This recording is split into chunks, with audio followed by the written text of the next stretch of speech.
তাআলা আনহু বলেন যে আমি আগে আগে দৌড়তে আরম্ভ করলাম আর নবী আমার সাহাবীদেরকে নিয়ে পিছে পিছে চলতে আরম্ভ করলো হযরত আবু তালহার বাড়ির উদ্দেশ্যে। এ আজিজান মুহতারাম, আজকে আপনার নিকটে জানতে চাই, আচ্ছা বলেন তো যে আবু তালহার বাড়িতে এক কয়টা রুটি ছাড়া যে আর দ্বিতীয় কোনো খাবার নাই, এই কথাটা নবী আমার জানেন না? জানেন না? একটু জোরে বলেন না। নবী আমার অবশ্যই জানেন যে আবু তালহার বাড়িতে আর দ্বিতীয় কোনো খাবার নাই। তার কারণ হলো যে নবীকে আমার আল্লাহ এই রকম ভাবে তৈরি করেছেন, নবীর নিগাহে নবীর চোখে আল্লাহ রাব্বুল আলামিন এই রকম করেছেন যে নবী আমার এক জায়গাতে বসে সারা জাহানকে সারা পৃথিবীকে দর্শন করতে পারে। নবী মুস্তাফা ডানে যেমন দেখেন, বামে যেমন দেখেন, সামনে যেমন দেখেন, পেছনে যেমন দেখেন, উপরে যেমন দেখেন, নিচে যেমন দেখেন, এক কথাই আমার নবী মুস্তাফা এক জায়গাতে বসে সারা জাহানকে সারা পৃথিবীকে দর্শন করতে পারে। বুখারী মুসলিম শরীফ প্রথম খণ্ড 390 পেজের মধ্যে হাদিস বর্ণিত হয়েছে। হযরত সাওবান রাদিয়াল্লাহু তাআলা আনহু বর্ণনা করেন, ওয়া আন সাওবান قال رسول الله صلى الله عليه وسلم ان الله تعالى جعل الارض فرأيت مشارقها ومغاربها। হযরত সাওবান রাদিয়াল্লাহু আনহু বলেন যে নিশ্চয় আল্লাহ পাক সমস্ত জমিতে একত্রিত করে রাখেন। আর নবী আমার বলেন যে আমি এক জায়গায় বসে সারা জাহানকে দর্শন করে নিলাম। অর্থাৎ নবী আমার এক জায়গাতে বসে সারা পৃথিবীকে দর্শন করতে পারেন। নবী আমার জমিনে দাঁড়িয়ে আকাশের সংবাদ দিতে পারেন। নবী আমার জমিনে দাঁড়িয়ে জমিনের নিচে খবর দিতে পারেন। নবী আমার জমিনে দাঁড়িয়ে আরশে ফারশে খবর দিতে পারেন। নবী আমার জমিনে দাঁড়িয়ে সিদরাতুল মুনতাহার সংবাদ দিতে পারেন। নবী আমার জমিনে দাঁড়িয়ে আরশে কুরসির খবর দিতে পারেন। এক কথায় নবী আমার জমিনে দাঁড়িয়ে স্বয়ং খোদার খবর দিতে পারেন। এ আজিজান মুহতারাম, এবার আপনার নিকটে বলি যে এই যে আমার নবী মুস্তাফার চোখ মুবারক, নবীর নেঘাকে নবীর চোখকে আল্লাহ কেমন তেজ করেছিলেন। কারণ আজ বর্তমান সময় এক শ্রেণীর টুপি দাড়িওয়ালা ব্যক্তি এরা বলে যে দেওয়ালের পিছনে কি ছিল নবী এটাও জানতেন না, নাউজুবিল্লাহ বলেন। কিন্তু আমরা আহলে সুন্নাত ওয়াল জামাতের মানুষ, আমাদের আকীদা হলো যে নবী আমার এক জায়গাতে বসে সারা পৃথিবীকে দর্শন করতে পারে। এ আজিজান মুহতারাম, আপনি বলবেন যে মুফতি সাহেব আপনি কি হাদিস থেকে প্রমাণ দিতে পারেন? জি হ্যাঁ, আপনার নিকটে আরজ করি, উঠান বুখারী শরীফ প্রথম খণ্ড পৃষ্ঠা নাম্বার 179, হাদিসের রাবী হযরতে আমির বিন উকবা রাদিয়াল্লাহু তাআলা আনহু তিনি বর্ণনা করেন যে একদিন নবী আমার মসজিদে নববী থেকে বের হলেন। নবী আমার নিজ বাড়ি থেকে বের হলেন। বের হওয়ার পরে নবী আমার সর্বপ্রথমে যারা উহুদের যুদ্ধে শাহাদাত বরণ করেছিলেন তিনাদের কবরকে নবী আমার জিয়ারত করলেন। বলেন সুবহানাল্লাহ। আচ্ছা বলেন ভাই, আপনার নিকটে আরোপ করি, যেখানে আপনারা মুসলিমে যে কটা ব্যক্তি বসে আছেন তার কারণ হলো যে আজ বর্তমান সমাজ, পূর্বে আমার বাবাজি বলতেছিলেন যে মানুষ এখন নাফরমানি হয়ে গেছে। আজ মানুষ আমরা এমন অধঃপতনে গিয়েছি যে আমরা টাকা দিয়ে গুনাহ করি কিন্তু ফ্রিতে নেকি করি না। কথা বুঝতেছেন আমার? টাকা দিয়ে গুনাহ করি কিন্তু ফ্রিতে নেকি করি না। আপনাদের এলাকার খবর বলতে পারবো না, তবে অনেক এলাকায় আমার নিজের চোখে দেখা, যদি বিটি ছেলের নাচ গান ড্যান্স যদি হয়, ডিজে বক্স যদি বাজে, আর চারটে যদি স্কার্ট পিঠা বিটি ছেলেকে আপনি স্টেজে উঠিয়ে যদি দেন আর 100 টাকা করে টিকিট যদি করেন, তো লোককে আপনি জায়গা দিতে পারবেন না। পারা যাবে? লোকের জায়গা হবে না। আজকে যে বাড়ির লোক হাদিস কোরআনের আলোচনার ব্যবস্থা করেছে, দুয়ার মাহফিলের আয়োজন করেছে, এই বাড়ির লোক যদি এটিয়া না করে যদি নাচ গান দিয়ে দিত তো লোক কম হইতো না বেশি হইতো? একটু কথা বলেন না। লোকের জায়গা দেওয়া সম্ভব হতো না। তার কারণ হলো যে আমরা টাকা দিয়ে গুনাহ করি কিন্তু ফ্রিতে নেকি করি না। তারপর আপনারা যে 4-5টা মানুষ এখানে বসে আছেন, 10টা, আপনাদের নিকটে জানতে চাই, আচ্ছা বলেন যে আপনারা হাউজে কাউসারের নাম শুনেছেন ভাই? হাউজে কাউসারের নাম শুনেছেন? হাউজে কাউসারে, যে হাউজে কাউসার হলো একটা জান্নাতি নহর। তার পানি হলো দুধের চাইতেও সাদা, মধুর চাইতেও মিষ্টি, আর মুশকে আম্বারের চাইতেও খুশবুদার। কিয়ামতের দিন আমার রাসূলুল্লাহ নিজ হাতে করে তিনার উম্মতানিকে পান করাবে, বলেন সুবহানাল্লাহ। আচ্ছা এবার বলেন, হাউজে কাউসার কোনদিন কেউ চোখে দেখেছেন? কথা বলেন না কেউ? আমরা নিজের চোখে দর্শন করিনি, কিন্তু নবী কার নাম যিনি দুনিয়ার জমিনে দাঁড়িয়ে দাঁড়িয়ে হাউজে কাউসার দর্শন করেছেন, নবী আমার পৃথিবীর বুকে দাঁড়িয়ে হাউজে কাউসার দান করেছেন। হযরতে আমির ইবনে উকবা রাদিয়াল্লাহু তাআলা আনহু বর্ণনা করে যে নবী আমার বাড়ি থেকে বের হয়ে আসার পরে উহুদের যুদ্ধে যারা শাহাদাত বরণ করেছিলেন তাদের কবরকে নবী আমার জিয়ারত করলেন। জোরে বলেন সুবহানাল্লাহ। আজ আমরাও কবর জিয়ারতে যাই, তো আমাদেরকে কবর পূজারি মাজার পূজারি বলে গাইল দেয় কিছু লোক, যারা কবরকে পূজা করে মাজারকে পূজা করে। জি না, আমরা মাজারকে কবরকে পূজা করি না, বরং কবরকে আমরা জিয়ারত করি। আর কসম খোদার, কবরকে জিয়ারত করা নাজায়েজ হারাম নয়, বরং কবরকে জিয়ারত করা আমার নবী মুস্তাফার সুন্নাত। বলেন সুবহানাল্লাহ। নবী আমার নিজে করেছেন আর তিনার উম্মতানিকে করার অনুমতি দিয়েছেন। বলেন সুবহানাল্লাহ। জি, মিশকাতুল মাসাবির মধ্যে হাদিস এসেছে, হযরত আব্দুল্লাহ ইবনে মাসউদ রাদিয়াল্লাহু আনহু বলেন যে নবী আমার বলে যে তোমাদেরকে এতদিন কবর জিয়ারত করতে, মাজার জিয়ারত করতে বারণ করেছিলাম, আজ থেকে তোমরা কবরকে মাজারকে জিয়ারত করো। যদি কবরকে জিয়ারত করো তুজাহিদু ফিদ দুনিয়া ওয়া তুযাক্কিরু ফিল আখিরাহ, দুনিয়ার মহব্বত থেকে দূরে থাকা যাবে আর আখিরাতকে স্মরণ করা যাবে। আপনি যখন কবর জিয়ারত করতে যান তো কবরের পাশে যখন দাঁড়ান আপনার মনে হয় না যে এই জায়গাতে আমাকে একদিন আসতে হবে? মনে হয়, মৌতকে স্মরণ হয়। তো আজই জানেন মুহতারাম, তো কবরকে মাজারকে নবী আমার জিয়ারত করেছেন। আরেকটা হাদিস আপনাকে শুনিয়ে দিই যে রাসূল কায়নাত সাল্লাল্লাহু আলাইহি ওয়াসাল্লামের নীতি রেওয়াজ কি ছিল। দেখেন আপনাদের এটা আপনাদের এটা কি কোন থানা পড়ে হুজুর? মানিকচক থানা পড়ে। এই গ্রামটার নাম কি? জিসারোট্টোলা। আমাদের আপনাদের এলাকার কথা বলছি না, বিশেষ করে আমাদের ওই এলাকায় দেখি মুর্শিদাবাদ এলাকাতে যে জানুয়ারি মাসের 1 তারিখ যখন আসে তখন যুবক ছেলেরা ডিজে বক্স বাজিয়ে পিকনিক করে। এদিকে হয়, এদিকে হয়, এদিকে হয়, আউটসাইডে হয়, আমাদের ওই দিকে খুব হয়। যে মুসলিমের ছেলে মেয়েদেরকে দেখা যায় যে জানুয়ারি মাসের 1 তারিখ যখন আসে ধুম ধাড়াক্কা ডিজে বক্স বাজিয়ে ছেলে মেয়ে সমান করে মাঠে পিকনিক করে। আমার বাড়ি হচ্ছে মুর্শিদাবাদ, আমার বাড়ি থেকে হাজারদুয়ারি বেশি দূর না, মোটামুটি 8 কিলোমিটার দূর, হয়তো অনেকে গিয়েছেন। তো ওই হাজারদুয়ারির পাশে একটা জায়গা আছে, নাম হচ্ছে নিউ মতিঝিল পার্ক, হয়তো অনেকে যেতেও পারেন, ঘুরতে অনেকে যাই, মানে ওইদিকে সফরে। তো আপনি 1 জানুয়ারির দিন মতিঝিল পার্কে যদি যান তো এরকম বুজুর্গ ব্যক্তি যদি হয় তো চোখ খুলে তো সম্ভব নয়, বাকি যেন আপনারা বুঝালেন, চোখ খুলে দিতে পারবেন এমন অবস্থা আপনি দেখবেন। ওগুলা কিন্তু হিন্দু খ্রিস্টানের ছেলে মেয়ে নয়, আমার আপনার ঘরের মুসলমানের কিন্তু ছেলে মেয়ে। তো আমাদের ঘরের ছেলে মেয়েকে দেখা যায় যে 1 জানুয়ারিতে ধুম ধাড়াক্কা পিকনিক করে। আপনার নিকটে আরোপ করি যে 1 জানুয়ারিতে ডিজে বক্স বাজিয়ে পিকনিক করা এটা শরীয়তের বিধানে নাজায়েজ ও হারাম। আপনি বলবেন যে কেন? কারণ এই 1 জানুয়ারি পালন করা এটা হলো ইহুদি খ্রিস্টানদের তরিকা। আর আবু দাউদের মধ্যে হাদিস এসেছে, আমার নবী বলেন মান তাশাব্বা বিকওমি ফাহুয়া মিনহুম, যে ব্যক্তি যে কওমকে যে গোত্রকে লক্ষ্য করে চলবে আল্লাহ পাক তাকে তার মধ্যে অন্তর্ভুক্ত করে দিবে। সুতরাং 1 জানুয়ারি উদযাপিত করা মুসলমানের সন্তানের জন্য নাজায়েজ ও হারাম।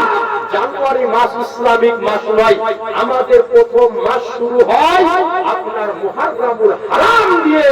তো যখন মুহররম মাসের 1 তারিখ যখন আসে আমাদের ঘরের মুসলমানের ছেলেদেরকে খুঁজে পাওয়া যায় না, তো মাসিও জানে না, তো তারিখও বুঝে না। এর জন্য আপনাকে বলি 1 জানুয়ারি পালন করা হারাম। 1 জানুয়ারি জানুয়ারি পালন করা না যায়, এটা মুসলমানের জন্য পালন করা যায় নয়। মুসলমানকে পালন যদি করতে হয় মুহররম পালন করবে, মুসলমানকে পালন যদি করতে হয় শবে মিলাদ পালন করবে, মুসলমানে শবে কদর পালন করবে, মুসলমানে ঈদে মিলাদুন নবী পালন করবে, গাউস পাকের ফাতিহা করবে, খাজা পাকের ফাতিহা করবে, আলা হযরতের ফাতিহা করবে, তাজুস শরিয়ার ফাতিহা করবে, এগুলা মুসলমানেরা করবে। কিন্তু আজকে 5 জানুয়ারি পালন করা না যায় ও হারাম। তো এই যে মুহররম মাসের 1 তারিখ যখন আসতো, নতুন হিজরি যখন পড়তো, তো আমার রাসূলুল্লাহ এই হিজরি সনের 1 তারিখ সর্বপ্রথম শুরু করতে জান্নাতুল বাকিতে যে সমস্ত সাহাবীকে দাফন করা আছে তিনাদের কবরকে জিয়ারত করা দিয়ে তিনি মাসের 1ম তারিখ আরম্ভ করতেন। একটু জোরে বলেন না। তাহলে আমাদেরকে এইভাবে পালন করার দরকার। কিন্তু আমাদের ঘরে ছেলে মেয়েদেরকে দেখা যায় যে পিকনিক করে পালন করে, আপনার ডিজে বক্স বাজিয়ে গান বাজিয়ে পালন করে। আমাদের সমাজ আজ এই কারণে দিনের পর দিন প্রসাদ তলে চলে যেতেছে। আমাদের সমাজের আজ ছেলে মেয়েদের মধ্যেই ইসলামিক শিক্ষা দীক্ষা হচ্ছে একেবারেই কম। ইসলামিক শিক্ষা তো করেই না, আবার দ্বিতীয়ত হচ্ছে একবার দরুদ পড়েন, আল্লাহ সাইয়্যিদিনা মাওলানা মুহাম্মদ ওয়া আলা আলি মাওলানা মুহাম্মদ সাল্লাল্লাহু তাআলা আলাইহি সাল্লাম। তো আজ আমাদের ঘরে ছেলে মেয়েরা দিনের পর দিন অধঃপতনে যেতেছে একটা কারণে, যে আমাদের মধ্যে ইসলামিক শিক্ষা দীক্ষা দিনের পর দিন থেকে যেতেছে। আজ কত আফসোসের বিষয় আপনি জানেন, মুসলমান ঘরের ছেলে আপনি জিজ্ঞাসা করেন, শতকরা 98টা যুবক ছেলে ফরজ গোসল করা যায় না। শতকরা 98টা ছেলে সহি পদ্ধতিতে ওযু করা জানে না। নামাজ পড়া তো অনেক দূরের ব্যাপার। আর আপনি জেনে রাখেন, ওলামায়ে কেরাম স্টেজের উপরে বসে আছেন, ফরজ গোসল করার নিয়ম নীতি যদি না জানে, তো ওকে যদি সমুদ্রের পানিতে আপনি যদি চুবান, তারপরে ওর গোসল কিন্তু হবে না। আর নিয়ম নীতি যদি জানে, তাহলে 2 বালতি পানিতেই গোসলটা হয়ে যাবে।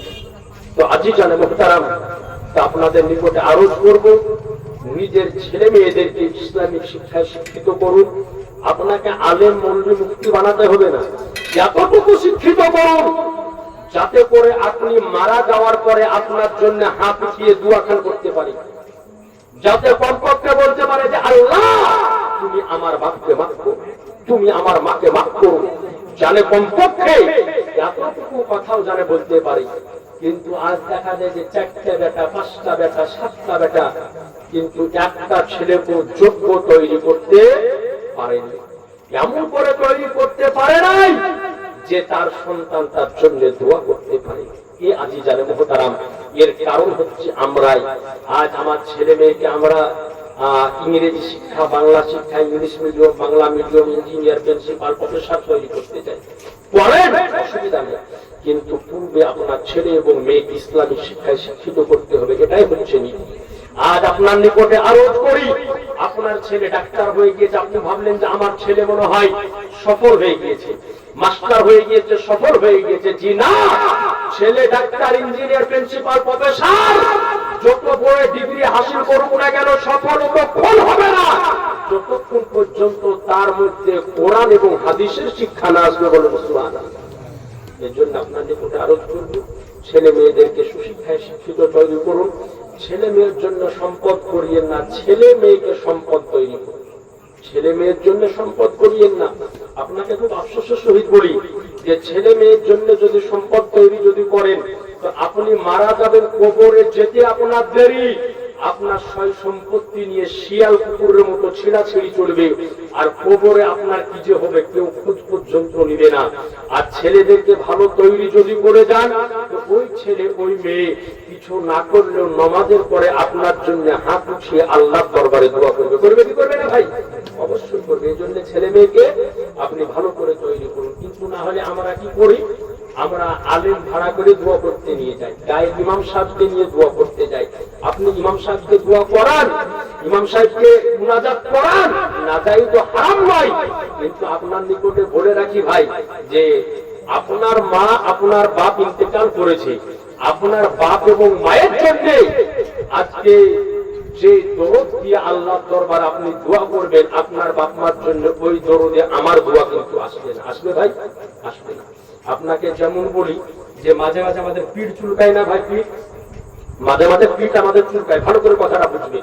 মাঝে মাঝে আমাদের পিঠ চুলকায়, তো পিঠের আমাদের এমন একটা জায়গাতে যে জায়গাতে হাত কিন্তু পৌঁছায় না, তো হাত যদি না পৌঁছায় চুলকায় যে জায়গায়, ওই জায়গাতে তো বাড়িতে আসার পর বাড়িতে যদি স্ত্রী থাকে বা একটা বেটা যদি থাকে, তো ওকে বা স্ত্রীকে বলতে যদি পিঠকে চুলকে ধরে, তো তখন স্ত্রী বা বেটাতে আসার পর আপনার পিঠকে চুলকাতে আরম্ভ করে। তো পিঠ হলো আপনার, হাত হলো অন্য জোনার, তো যেটি চুলকায় ওটি খালি হাত যায় না, চুলকাছে এক জায়গায় আর ও হাত দিয়ে খামকাছে আরেক জায়গায়। তখন আপনাকে বারবার বলতে হয় যে এই ডাহিনে লে রে, বামে লে রে, উপরে লে রে, নিচে লে রে, বলতে হয়তো হয় না। তো শেষ পর্যন্ত আপনার স্ত্রী যখন রাইয়া যায় যে এত আর জায়গা টান পৌঁছাইতে পারলো না, তখন দুই হাত দিয়ে হাল বাহা শুরু করেন, দেখি হাত পৌঁছায় কি পৌঁছায় না। তো বলার উদ্দেশ্য হলো এটাই যে নিজের হাত আর নিজের পিঠ যদি হয় তো ওই চুলকার মজা হবে আলাদা, আর পরের হাত আর পরের পিঠ যদি হয় তো ও মজা হবে আলাদা। তো গায়ের ইমাম, মৌলভী, মুফতি, ইমাম সাহেব, তালবিব সাহেব আপনার বাপ মার জন্য দোয়া করবে, ও মজা হবে আলাদা, আর আপনার ছেলে মেয়ে আপনার জন্য দোয়া করবে, ওই মজাটা হবে আলাদা। কথা বুঝতে পারলেন? তো সুতরাং ছেলে মেয়েদেরকে এরকম তৈরি করো যাতে আপনার জন্য হাত উঠিয়ে আল্লাহ দরবারে দোয়া করতে পারে। তো যে হাদিসটা আপনাকে শোনাতেছিলাম, হাদিসটা লিখে দিয়ে যে পুনরায় আবার আসতেছি। তো তিনি বললেন যে নবী আমার উহুদের যুদ্ধে যারা শাহাদাত বরণ করেছিলেন তাদের কবরকে নবী আমার জিয়ারত করলেন। জিয়ারত করার পরে নবী আমার মসজিদে নববীর মিম্বারের উপরে দাঁড়ালেন।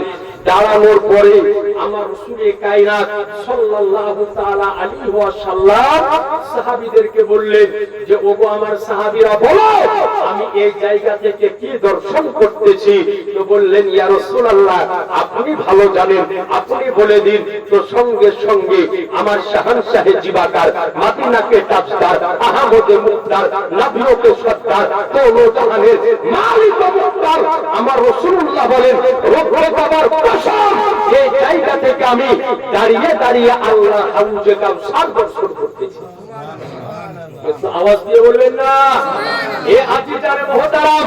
তাহলে বোঝা গেল যে নবীর চোখকে আল্লাহ এই রকম করেছেন, নবীর চক্ষু মুবারককে আল্লাহ এই রকম করেছেন যে নবী আমার এই পৃথিবীর বুকে দাঁড়িয়ে হাউজে কাউসার দর্শন করতে পারেন।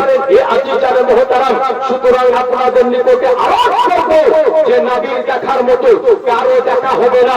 আরে হ্যাঁ হ্যাঁ আমি এটা ভালো করে জানি, এই পৃথিবীর বুকে সকলে দর্শন করতে পাই, এই পৃথিবীর বুকে আলেম দেখতে পাই, পৃথিবীর বুকে মৌলভী দেখতে পাই, পৃথিবীর বুকে মুফতি দেখতে পাই, পৃথিবীর বুকে কারি দেখতে পাই, পৃথিবীর বুকে ফারিস্তা দেখতে পাই, পৃথিবীর বুকে জিবরাইল দেখতে পাই, পৃথিবীর বুকে মিকাইল দেখতে পাই, পৃথিবীর বুকে ইসরাফিল দেখতে পাই, পৃথিবীর বুকে ইসরাইল দেখতে পাই, পৃথিবীর বুকে মিকাইল দেখতে পাই, পৃথিবীর বুকে তীর দেখতে পাই, পৃথিবীর বুকে পীরজাদা দেখতে পাই, পৃথিবীর বুকে গাউস দেখতে পাই, পৃথিবীর বুকে কুতুব দেখতে পাই। কিন্তু নবী আমার বলেন ইন্নী আরা মালা তারাউ, যেটা আমি দর্শন করি পৃথিবীর বুকে ওটা কেউ দর্শন করে না। অর্থাৎ নবী আমার যেটা দর্শন করে ওটা কেউ দর্শন করতে পারে না। নবী আমার বলেন ইন্নী আসমা মালা তাসমাউন, যেটা আমি দর্শন করি ওটা কেউ দর্শন করে না। ইন্নী আসমা, যেটা আমি শ্রবণ করি ওটা কেউ শ্রবণ করতে পারে না। তাহলে বলেন মুসলমান, যেটা নবী দেখতে পান ওটা আমাদের পক্ষে দেখা সম্ভব হবে? একটু কথা বলেন না, হবে না। তাহলে নবী আর আমরা কি একই রকম হতে পারবো? হওয়া যাবে।